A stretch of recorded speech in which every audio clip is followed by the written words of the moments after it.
and others joining us online from both here in America and around the world.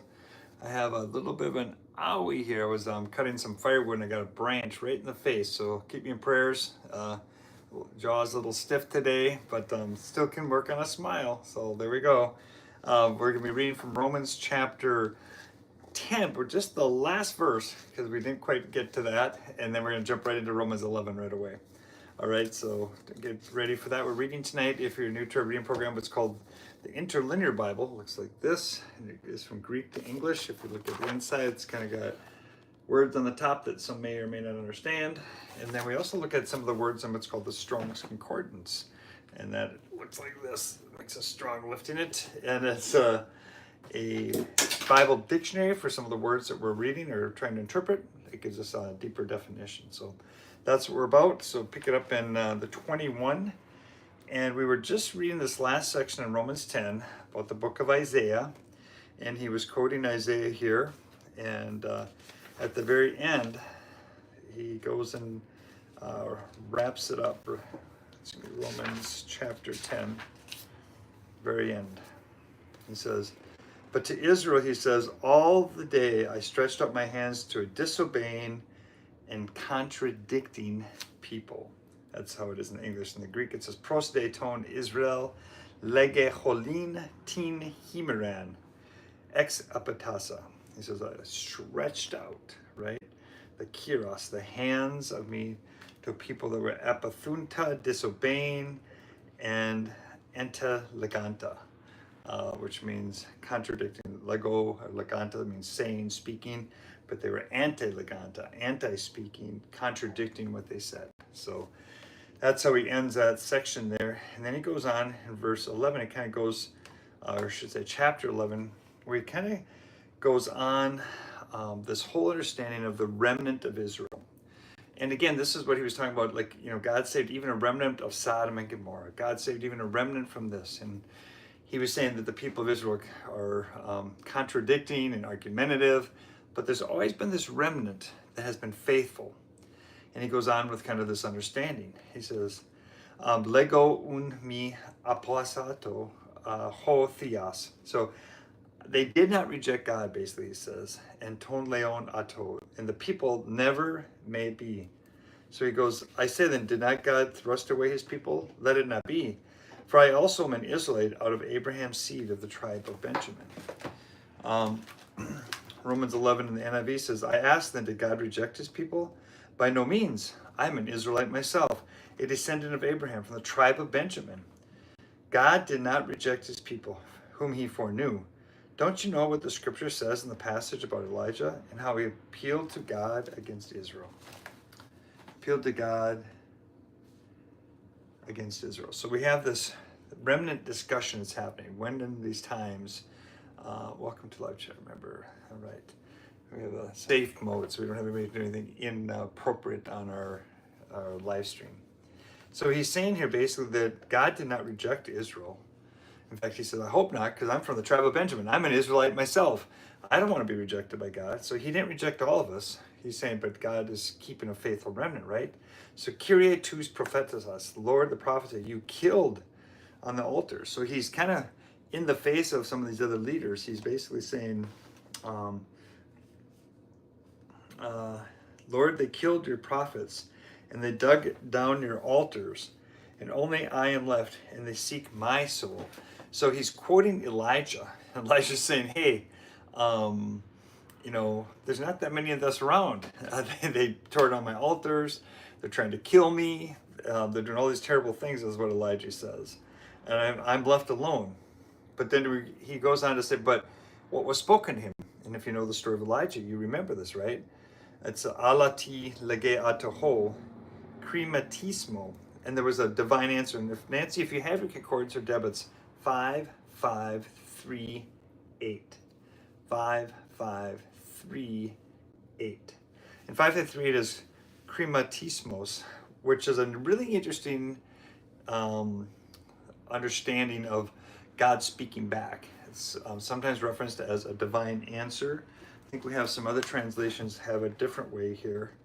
In verse 4 it says, but what saith the answer of God? the NIV says, and what was God's answer to him? The Living Bible says, and do you remember how God replied? So they have kind of some different ways of saying it, so it'll be interesting to see what you guys come up with, our other Bible scholars online.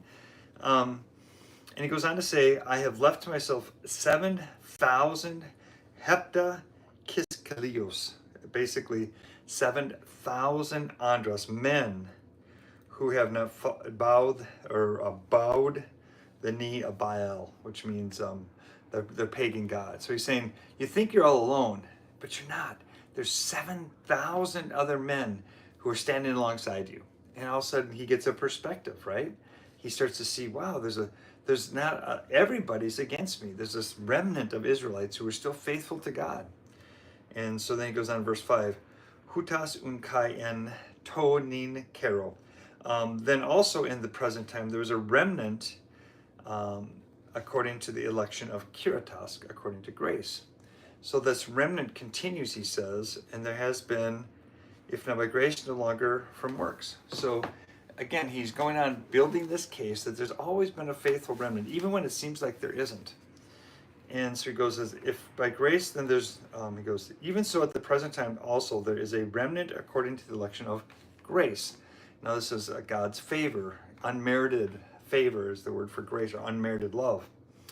And if by grace there is no more of works, otherwise grace is no more grace. But if it be of works, then if it is no more grace, otherwise work, there's no more work.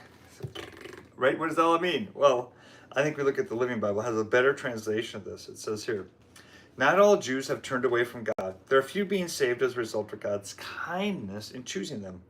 And if it is by God's kindness, then it's not by their being good enough. For in that case, the free gift would no longer be free. It isn't free if it's earned. So he's just going on to kind of explain that in the Living Bible that God's grace isn't earned. It's something we get unmerited. But there are some people God chose to stay faithful to him, whether all the way back in the time of Elijah or he's saying now to this present day. So that's where we are through verse 7 now. Verse 7 says, Ti unho epazite Israel. What then?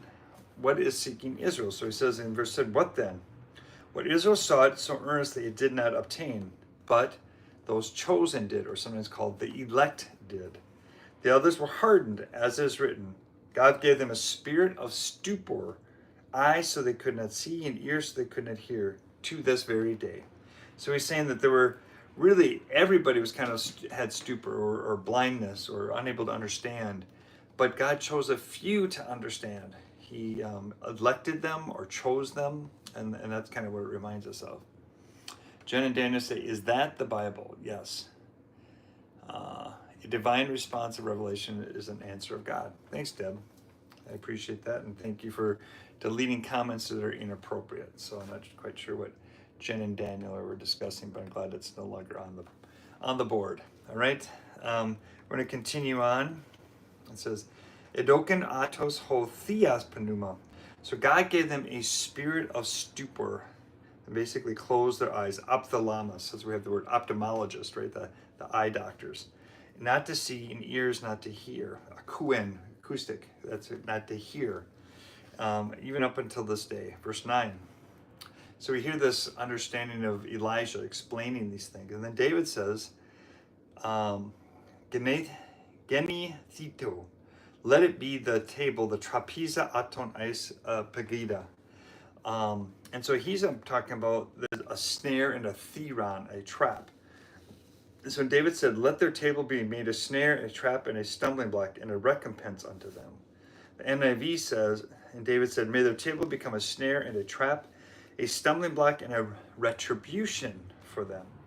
And may their eyes be darkened so they cannot see, and their backs be bent forever. So he's basically saying that, God allowed them to have this stupor. It allowed them to not be able to understand what was going on. So we're going to end there tonight in verse 9. We'll pick up in verse 10 tomorrow night. So thanks for joining us. We'll close with a prayer that Jesus taught us to pray. Keep me in prayer as well. I have my IMF shirt on. It's I'll flip around. It has on the back side the theme for our training. We're doing training at Bethel College or University, as well as part of the seminary for the next 4 days, Monday, Tuesday, Wednesday, Thursday. And so it's going to be an exciting time. And Pastor Deb, some of you know, Pastor Deb Marzahn, she's getting ordained Thursday at 3:30. So if you want to come watch Pastor Deb at Bethel University, go through her ordination with IMF, come check it out along with some other chaplains and pastors. They'll be getting ordained that day. But all week long, we're doing training and teaching at Bethel and raising up the next generation of pastors and chaplains, fire police chaplains, hospital chaplains, and of course, very many military chaplains as well. All right. So we thank you for our time together, sharing with us tonight. Our Father who art in heaven, holy be your name. Your kingdom come, your will be done, on earth as it is in heaven. Give us this day our daily bread, and forgive us our trespasses, as we forgive those who trespass against us. Lead us not into temptation, but deliver us from the evil one. For thine is the kingdom, and the power, and the glory forever. Amen. All right, take care. God bless, and we'll see you again tomorrow night. And for some of you, we may see you on Thursday watching Pastor Deb getting ordained. Take care, and God bless.